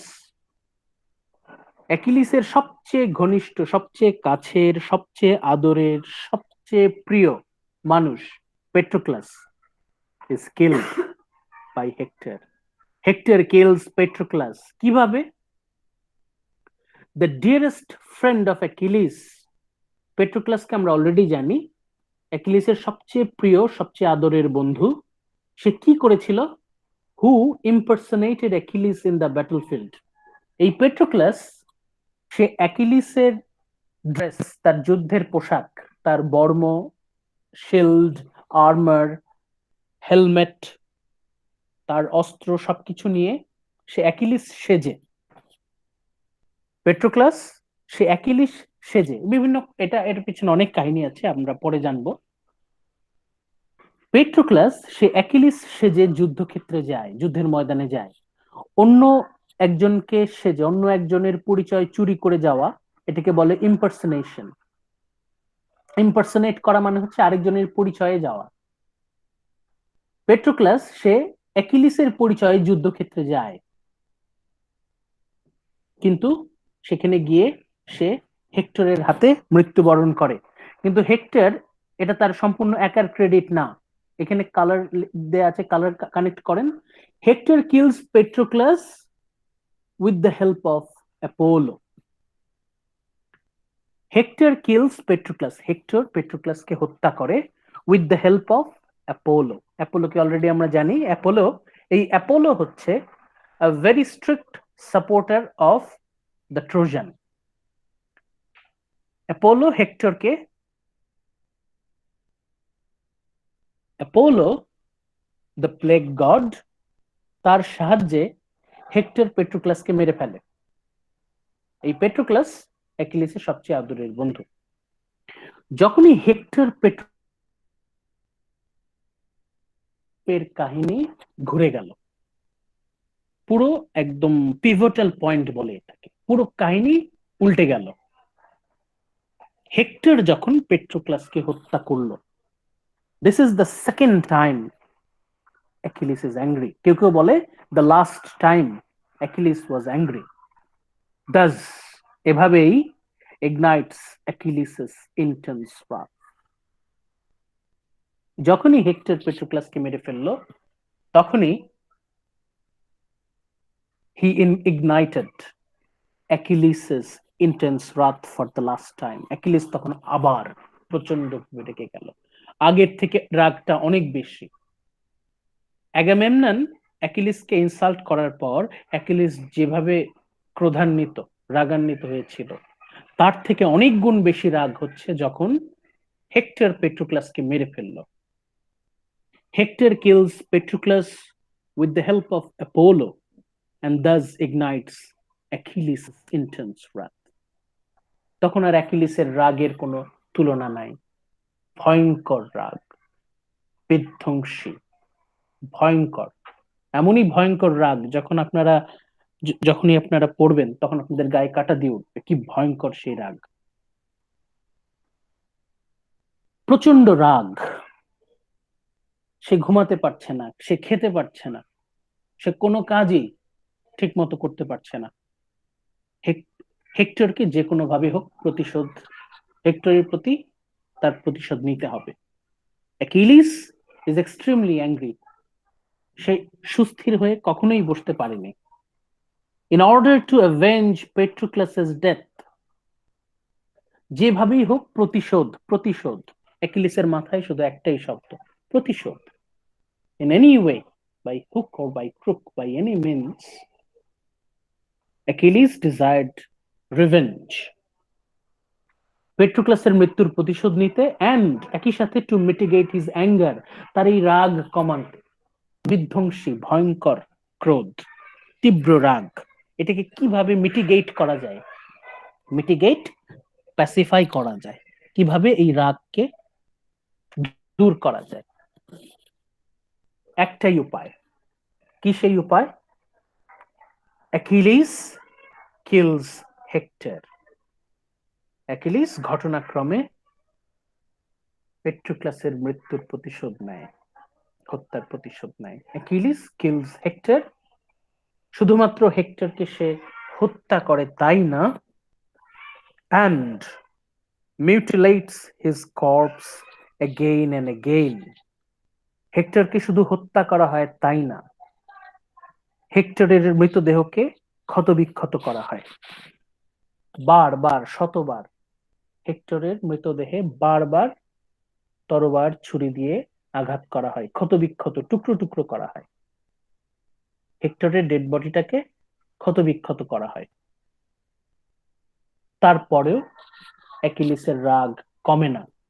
হেক্টরকে সে হত্যা করলো, হেক্টরের ডেড বডি, আমরা জানবো যে 11 দিন, ফর 11 days, 11 দিন ধরে হেক্টরের ডেড বডির উপর অত্যাচার করে অ্যাকিলিস। হাজার হাজার বার তার উপর তলোয়ার দিয়ে আঘাত করা হয়। তারপরেও তার রাগ কমে না। সে এমনই ভয়ঙ্কর রাগ, তার রাগ কমছে না। টু অ্যাপিজ হিজ wrath, যেভাবেই হোক তার রাগটা কমাতে হবে। এখন অ্যাকিলিস তার রাগ কন্ট্রোল করতে পারছে না। অ্যাকিলিসের রাগ এমনই ভয়ঙ্কর, এমনই ধ্বংসাত্মক যে অ্যাকিলিস নিজেই শেষ হয়ে যাচ্ছে, এমনই ভয়ঙ্কর রাগ। To appease his wrath, he also kills many Trojan war captives. যুদ্ধবন্দী যারা, ওয়ার ক্যাপটিভস, যুদ্ধে যখন কেউ আত্মসমর্পণ করে তখন তাদেরকে নিরাপত্তা দেয়া, যারা ওদেরকে ধরে নিয়ে যাচ্ছে তাদের দায়িত্ব। যদি আত্মসমর্পণ করার পরেও কোনো সৈনিককে হত্যা করা হয় তবে সেটা যুদ্ধ অপরাধ। এখানে অ্যাকিলিসের সামনে অনেক ট্রোজান সৈনিক তারা আত্মসমর্পণ করেছিল।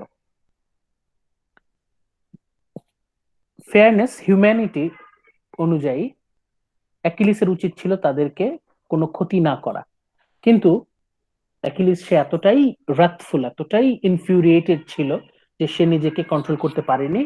সে শত শত যুদ্ধ বন্দীকে কচুকাটা করে। Hundreds of warcraft captives, they were ম্যাসাকার্ড।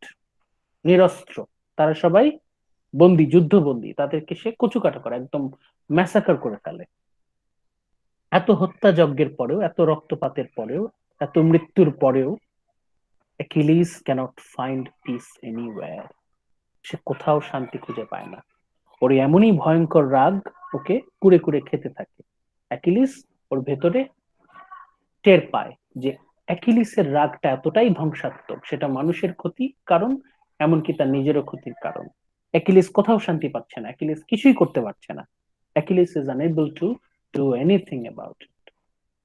Intense anger, destructive rancor, destructive wrath.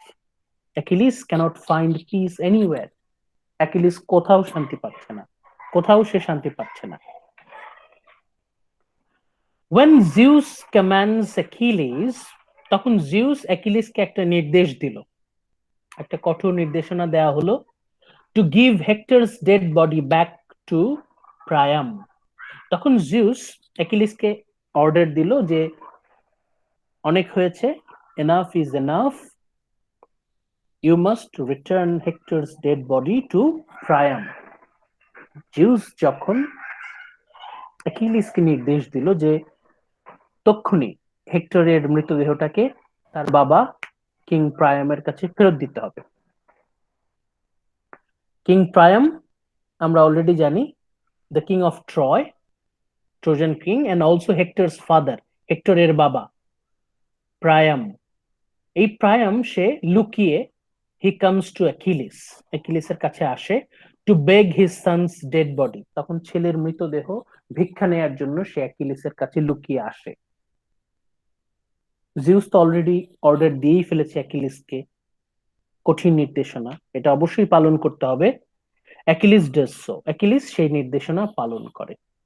Achilles does so, Achilles does so. Achilles জিউসের নির্দেশনা অক্ষরে অক্ষরে পালন করে। 11 দিন সেই মৃতদেহের উপর অত্যাচার করা হয়েছিল।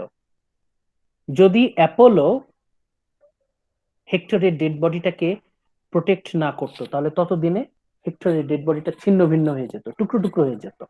বাট হেক্টরের ডেড বডিটা ইট ওয়াজ প্রিজার্ভড বাই অ্যাপোলো, তখন তার ডেড বডিটাকে ফেরত দেওয়া হয়। স্যার অ্যাপোলো কি বেঁচে গেছিল? অ্যাপোলো তো god, gods they don't die, তারা মারা যায় না। স্যার প্রাইমারি কি ছেলে প্যারিস? হ্যাঁ, এটা আপনারা জানবেন আস্তে আস্তে। এই তাহলে প্রাইমারি প্যারিস। ছেলে প্যারিস, এই প্যারিস হচ্ছে প্রায়ামের বড় ছেলে, হেক্টর হচ্ছে তার ছোট। আচ্ছা স্যার এই কবিতায় কি প্যারিসের মেনশন আছে কত? আচ্ছা আচ্ছা, ওটা তো আমরা যাব। এখন আমরা ফোকাস করছি হচ্ছে সেন্ট্রাল স্টোরিটা, দ্য রাথ অফ অ্যাকিলিস। জি স্যার। ওকে, আমরা লাস্ট পয়েন্টে আসি। প্রায়াম এন্ড অ্যাকিলিস, দে, যখনই অ্যাকিলিস প্রায়ামকে তার ছেলের মৃতদেহ হেক্টরের ডেড বডিটা ফেরত দিচ্ছে, তখন তারা একসাথে বসে they share their common grief and shed tears, তখন তারা একসাথে অশ্রু বিসর্জন করে। প্রায়াম তার ছেলে হেক্টরের কথা মনে করে অশ্রু বিসর্জন করে, অ্যাকিলিস তার বন্ধু পেট্রোক্লাসের কথা মনে করে অশ্রু বিসর্জন করে। অশ্রুর ফোঁটায় ফোঁটায় আস্তে আস্তে অ্যাকিলিসের রাগ ধুয়ে চলে যায়। অবশেষে gradually the wrath of Achilles is mitigated, অবশেষে অ্যাকিলিস শান্ত হলো। hundreds of murders, even the murder of Hector, failed Achilles to mitigate his anger. এত রক্তপাতের পরও, এত হত্যাযজ্ঞের পরেও অ্যাকিলিস তার রাগকে কমাতে পারেনি। পরবর্তীতে শুধুমাত্র চোখের পানির ফোঁটায়, অশ্রুর ফোঁটায় ফোঁটায় আস্তে আস্তে অ্যাকিলিসের রাগটা কমে গেল। এই হচ্ছে কাহিনী শেষ, এখানেই আমাদের কাহিনী শেষ। এই হচ্ছে আমাদের মূল স্টোরি, এটার উপর বেস করেই আমরা আমাদের সব অ্যানালিসিস আসবে। আগেই বলেছি যে ইলিয়াডে হান্ড্রেডস অফ স্টোরিজ, অনেক বড় বই, এটাতে আরো অনেক ছোট ছোট ছোট ছোট অনেক গল্প আছে, সবগুলো আমরা কভার করতে পারবো না, আমরা যতটুকু পারি কভার করব। আর হচ্ছে এই পার্টটা, এই যে সেন্ট্রাল স্টোরি, সেন্ট্রাল ন্যারেটিভ, যেটা মূল অ্যাকশন, সেন্ট্রাল অ্যাকশন, সেটা কি? The wrath of Achilles. Achilles প্রথমবার রেগে গেল, তার প্রথমবার রাগার ফলে কি হলো, তারপর সে দ্বিতীয়বার রেগে গেল, তারপরে কি হলো, এরপর তার রাগটা কিভাবে কমলো। অ্যাকিলিস রেগে গেল, কনসিকুয়েন্স, সে আবার রেগে গেল, কনসিকুয়েন্স, ফাইনালি তার রাগটা কিভাবে মিটিগেটেড হলো, প্যাসিফাইড হলো, তার রাগ কিভাবে প্রশমন হলো। মিটিগেট মানে হচ্ছে প্যাসিফাই করা, প্রশমন রাগ কমানো। অ্যাকিলিসের রাগটা কিভাবে মিটিগেটেড হলো, এই হচ্ছে ইলিয়াডের কাহিনী, এটাই হচ্ছে central narrative of the Iliad. ইলিয়াডের সবগুলো গল্পের মধ্যে এটা হচ্ছে মূল গল্প, the central action of the epic, এবং এটাকে আমরা বলতে পারি দ্য রাথ অফ অ্যাকিলিস। এটাই হচ্ছে ইলিয়াড এপিকের central narrative, the wrath of Achilles.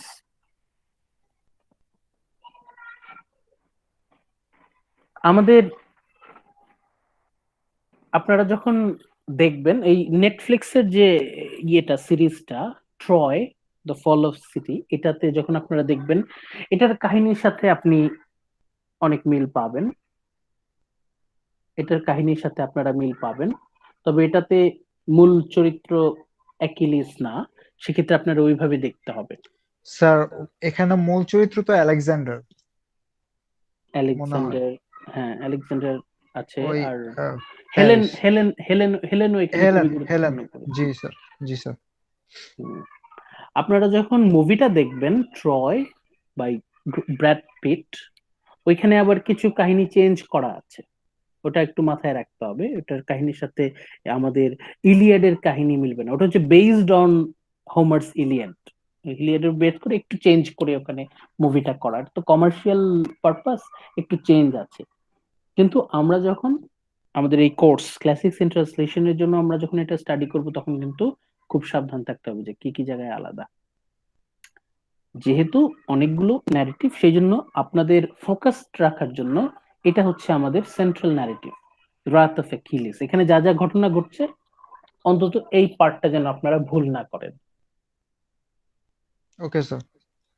এই হচ্ছে আমাদের central focus, the central main narrative of the classic epic. এটাকে আমরা বলতে পারি দ্য রাথ অফ অ্যাকিলিস। এখন এখানে তো আমরা একটু রিপিট করি যে এখানে যদি আমরা ক্লাসিক এলিমেন্ট খুঁজি, যেমন এই যে সেকেন্ড পয়েন্ট থেকে বেসিক হিউম্যান ইমোশনস, এখানে যেমন বেসিক হিউম্যান ইমোশন কোনটা ছিল? অ্যাঙ্গার, রাথ। রাথ নিয়ে আমরা কথা বললাম। অ্যাঙ্গার, হেট্রেড সবই তো ছিল। হ্যাঁ, অ্যাঙ্গার, হেট্রেড। অ্যাঙ্গারটা Sadness. সবচেয়ে বেশি, জেলাসিও ছিল স্যার। হ্যাঁ জেলাসিও আমরা পাই। হ্যাঁ, আর এখানে আমরা we find broad picture of human relationships. এখানে আমরা বেশ কিছু রিলেশনশিপ পাচ্ছি। প্রথমেই আমরা পাচ্ছি যখন অ্যাকিলিস কাঁদতে কাঁদতে তার মায়ের কাছে যাচ্ছে, মাদার সান রিলেশনশিপ। এরপর পেট্রোক্লাস যখন অ্যাকিলিসের কাছে আসছে, তখন ফ্রেন্ডশিপ, ফ্রেন্ড, তাদের মধ্যে সম্পর্কটা। এরপর এখানে জিউস যখন অ্যাকিলিসকে কমান্ড করছে, তখন Zeus is the god, Achilles is worshipper. তাদের মধ্যেও এক ধরনের একটা রিলিজিয়াস আছে, রিলেশনশিপ আছে। তারপর প্রায়াম যখন আসে, তখন হেক্টরের সাথে প্রায়ামের ফাদার সান রিলেশনশিপ আমরা পাচ্ছি।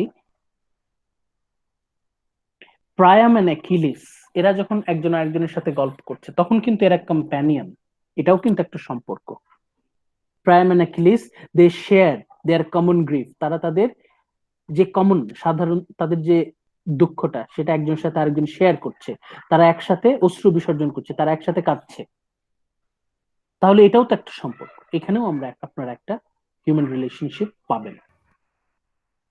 এরকম আপনারা যদি একটু ভালোভাবে খেয়াল করেন, এই যে ক্লাসিক এলিমেন্ট গুলো কিন্তু আপনারা প্রতিটা স্টেপে স্টেপে আপনারা পাবেন। এটা হচ্ছে আপনারা সব সময় মাথার সামনে রাখবেন। বেসিক ইউনিভার্সাল হিউম্যান ইমোশনস, এটা মাথায় রাখবেন। হিউম্যান রিলেশনশিপস, এটাও মাথায় রাখবেন। রিফ্লেকশন অফ লাইফ, এই তিনটা পয়েন্ট মাথায় রাখবেন।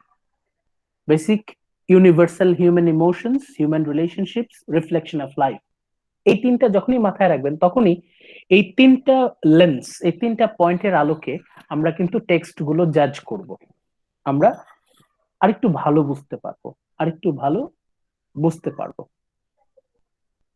নেক্সট ক্লাস থেকে যখন আমরা কাহিনীতে ঢুকে যাব, ন্যারেটিভে ঢুকে যাব, তখন কিন্তু আপনি আরো ইন্টারেস্ট ফিল করবেন, আপনার বুঝতে আরো সহজ হবে, এবং আপনি ইজিলি আপনার মিড টার্মের দ্য ব্রড কোয়েশ্চেন, মিড টার্মে যে আমাদের একটা ব্রড কোয়েশ্চেন আছে, appreciate the Iliad as a classic epic, প্রতিটা ক্লাসেই আপনারা সেই ব্রড কোয়েশ্চেনের জন্য ম্যাটেরিয়াল কালেক্ট করতে থাকবেন।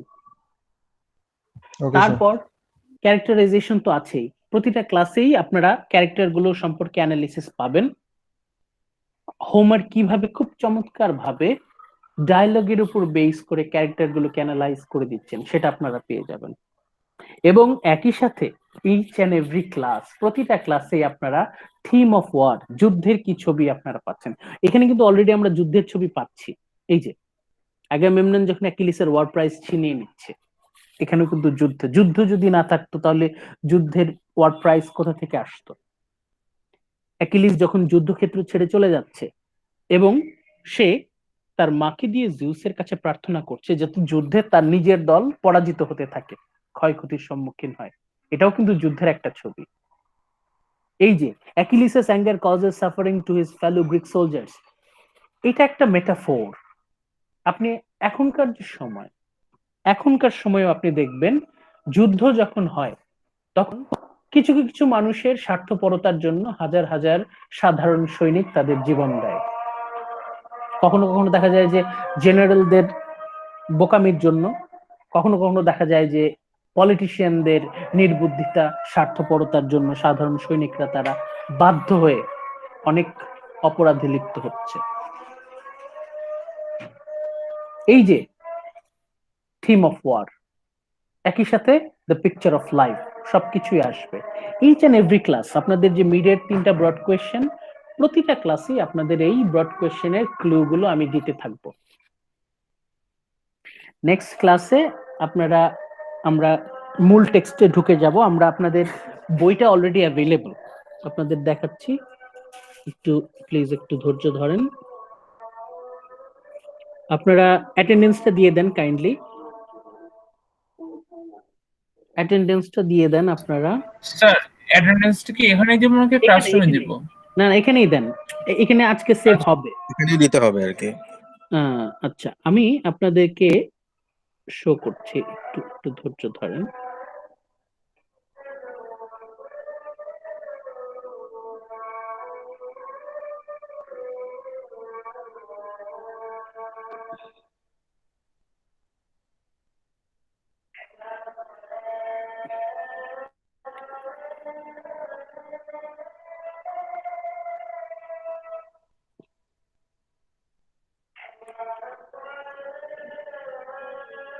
দেখতে পাচ্ছেন?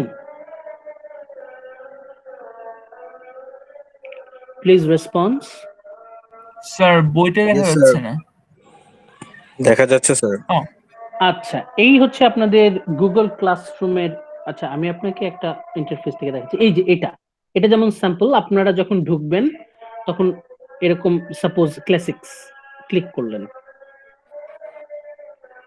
ক্লাসিক্সে ঢোকার পর আপনারা যাবেন হচ্ছে এই যে স্ট্রিম, এটাতে আমি তো সব নোটিশ গুলো দেই। এখানে ক্লাস ওয়ার্কে যাবেন, ক্লাস ওয়ার্কে গিয়ে দেখবেন এই যে লেখা Homer's Iliad lecture 1 introductory class course outline and text. আপনারা যখন কোর্স আউটলাইন এন্ড টেক্সটে যখন ক্লিক করবেন তখন দেখবেন ম্যাটেরিয়াল গুলো চলে আসবে। এই যে কোর্স আউটলাইনটা আছে এখানে, তার পাশেই আছে হচ্ছে ইলিয়াডের আউটলাইন, যেটা এটা আপনারা বইটা যখন পড়বেন তখন পাশে রাখবেন, সুবিধা হবে। তারপরে ফুল টেক্সট ইলিয়াড পিডিএফ, তারপর অ্যাগামেমনন আছে, অ্যাস্কিলাসের অ্যাগামেমনন আউটলাইন সামারি, একই সাথে টেক্সটটাও আছে আপনাদের সুবিধার জন্য। এরপর ভার্জিলের ইনিয়াড লাইন ওয়াইজ সামারি আছে, আর রবার্ট ফেগেলস এর ট্রান্সলেশন ইনিয়াড, এটার পিডিএফ আপনাদের দেয়া আছে। সব টেক্সট এখানে অ্যাভেলেবল। আপনারা গুগল ক্লাসরুমে শুধু ইন্ট্রোডাক্টরি ক্লাসে ক্লিক করলেই আপনারা এই সবগুলো পেয়ে যাবেন, কোর্স আউটলাইন বই সব আছে। আর আজকের ক্লাসের সব ম্যাটেরিয়াল এই যে হোমার্স ইলিয়াড লেকচার 1-এ এইভাবে পাবেন, সবকিছু দেয়া হবে। আপনারা আউটলাইনটা, এটা হচ্ছে আপনাদের জন্য খুব কাজে লাগবে। এই হচ্ছে আপনারা আউটলাইনটা দেখতে পাচ্ছেন কোন চ্যাপ্টারে কোন লাইনে কি ঘটছে তার একটা সামারি। আপনারা এই যে যেমন বুক 1 প্লেগ এন্ড ড্রাফ, এখানে কোন লাইনে কিসের বর্ণনা আছে সব পাবেন। লাইন 1 to 7 কি হচ্ছে, লাইন 8 to 52 কি হচ্ছে, এরকম প্রতিটা চ্যাপ্টারের লাইন ওয়াইজ সামারি আপনারা এখানে পেয়ে যাবেন। বুক ওয়াইজ সামারি দেয়া আছে, যখন বইটা পড়বেন এটা পাশে রাখবেন, বুঝতে সুবিধা হবে। এখানে সবগুলো চ্যাপ্টারের লাইন ওয়াইজ সামারি আপনারা পেয়ে যাবেন। বইটা কালেক্ট করে ফেলবেন হোমার্স ইলিয়াড। আর আপনাদের সুবিধার জন্য এটার পিডিএফও আপনাদের দেয়া আছে, এটা গুগল ক্লাসরুমে অ্যাভেলেবল। লোড হচ্ছে, একটু ওয়েট করলে দেখতে পাবেন। এই যে এই বইটা, পুরো বইটা এখানে খুব চমৎকার ভাবে পিডিএফ করা আছে। এই বইটার সুবিধা হচ্ছে এখানে আপনার প্রতিটা সূচিপত্রটা আপনি ক্লিক করলেই চলে যেতে পারবেন। ইলিয়াড, এই যে বুক 1, ক্লিক করলেই আপনি বুক 1-এ চলে যাবেন, পড়তে সুবিধা হবে আপনাদের। আমরা নেক্সট ক্লাসে ইনশাল্লাহ এখান থেকে পড়া শুরু করব, বুক 1 থেকে। এখন আমাদের আরো স্যার কিনলেও তো বইটা সেম। কিনলে বইটা সেম, কিন্তু পেজ নাম্বার হয়তো মিলবে না। ও আচ্ছা, ওকে এটা তো টাইপ করা পুরাটা এটা একটু বড়, এটা একটু পড়তে আরাম আর কি। ওটা হচ্ছে আপনি বই কিনলে ওটার পেজ নাম্বারটা একটু বের করতে অসুবিধা হবে। স্যার ডিফারেন্স তো স্যার কোনো কিছু হবে না, তাই না স্যার? আচ্ছা, এখন আমাদের হাতে আরো 4 মিনিট সময় আছে। আবার বলেন স্যার, ডিফারেন্সটা তো কোনো কিছু হবে না, বেসিক আইডিয়া তো ঠিক আছে। একই বই, সেম সবকিছু, দাড়ি কমা সহ সব এক। জি জি জি, আচ্ছা। ও আচ্ছা আচ্ছা, ঠিক আছে শুধু স্যার। শুধু এটাতে ফন্ট গুলা বড় বড়, পিডিএফ এ লেখাগুলা বড় বড়, এই জন্য পেজ বেশি লাগছে। Okay sir, thank you. আচ্ছা, এখন আমাদের হাতে সময় আছে 3-4 মিনিট। আপনারা যদি আজকের লেকচারের উপরে যদি আপনাদের কোনো আলোচনা থাকে আমাদের সাথে শেয়ার করতে পারেন, যে কোনো প্রবলেম, কনফিউশন। আজকের ক্লাসটা আমরা হচ্ছে একটা স্ট্রাকচার দ্বারা করালাম, যে এইভাবে আমরা আগাবো। আমরা 3টা পয়েন্ট সবসময় মাথায় রাখবো। 3টা পয়েন্ট কি কি সেই 3টা পয়েন্ট? সেই 3টা পয়েন্ট হচ্ছে আমাদের মিড টার্মের 3টা ব্রড কোয়েশ্চেন, সেই অনুযায়ী আমরা আগাবো। জি স্যার। প্রথম ব্রড কোয়েশ্চেন ছিল evaluating Homer's Iliad as a classic epic. ওটা তো প্রতি ক্লাসে আমরা আপনাদের ক্লু দিতে থাকবো। সবসময় আমরা কিন্তু প্রতি ক্লাসেই নানা রকম ক্লু পাবো। ক্লাসিককে বিচার করতে হলে ওই যে আমাদের 3টা পয়েন্ট আছে, universal human emotions number 1, portrayal of human relationship number 2, the picture of broad human life number 3। এই 3টার উপর বেস করেই কিন্তু আমরা ক্লাসিক পেয়ে যাব, ক্লাসিক বৈশিষ্ট্যগুলো। আমাদের আরেকটা হচ্ছে আর্ট অফ ক্যারেক্টারাইজেশন। হোমার কিভাবে প্রতিটা ক্যারেক্টারকে ডিজাইন করছেন, কিভাবে আমরা প্রতিটা ক্যারেক্টারকে অ্যানালাইজ করতে পারি, সেটা আপনাদের একটা broad question. Finally the theme of war, যুদ্ধের ছবি। প্রতিটা ক্লাসে আমরা কিছু না কিছু যুদ্ধের ছবি খুঁজে পাবো।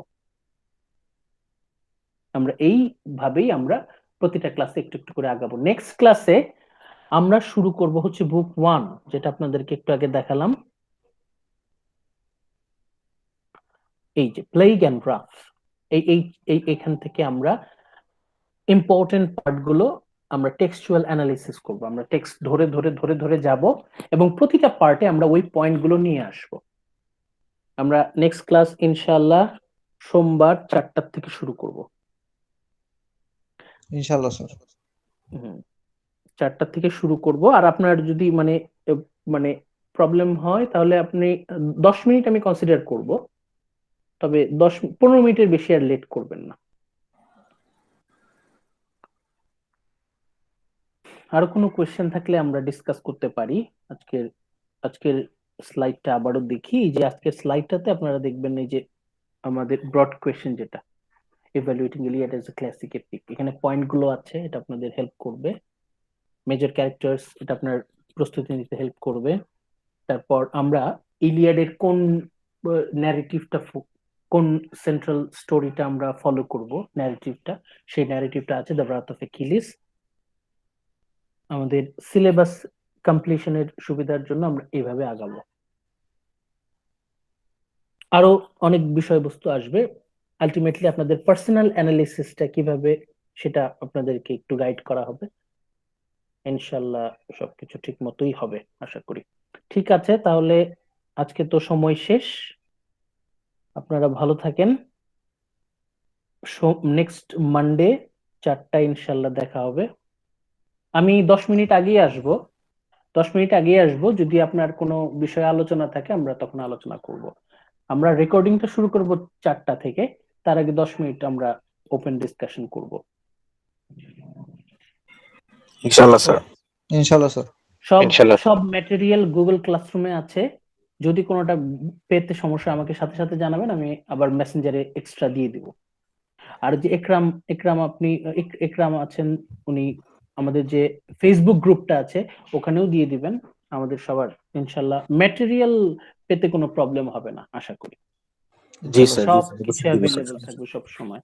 আর রেকর্ডিং এটা আমি আগামী 1 ঘন্টার মধ্যে, উইদিন 1 আওয়ার ইনশাল্লাহ পেয়ে যাবেন। 1 to 2 ঘন্টার মধ্যে পেয়ে যাবেন, মানে 7টার মধ্যে ইনশাল্লাহ পেয়ে যাবেন এই রেকর্ডিংটা। ওকে জি স্যার। স্যার। ঠিক ওকে আছে, স্যার। ভালো জি স্যার। থাকেন। নেক্সট জি মানডে স্যার, দেখা আপনি হবে। ভালো থাকেন স্যার। জি স্যার, ভালো থাকেন আপনিও। আসসালামু স্যার আলাইকুম। ভালো থাকবেন। স্যার আসসালামু আপনি আলাইকুম। ভালো থাকবেন স্যার। স্যার আসসালামু আলাইকুম। স্যার ওয়ালাইকুম আসসালামু আলাইকুম। আসসালাম। ওয়ালাইকুম স্যার আসসালাম। আসসালামু আলাইকুম। ওয়ালাইকুম আসসালাম। আসসালামু আলাইকুম স্যার, ভালো থাকবেন স্যার। হ্যাঁ, ওকে, থ্যাংক ইউ ইরফান। ওয়ালাইকুম।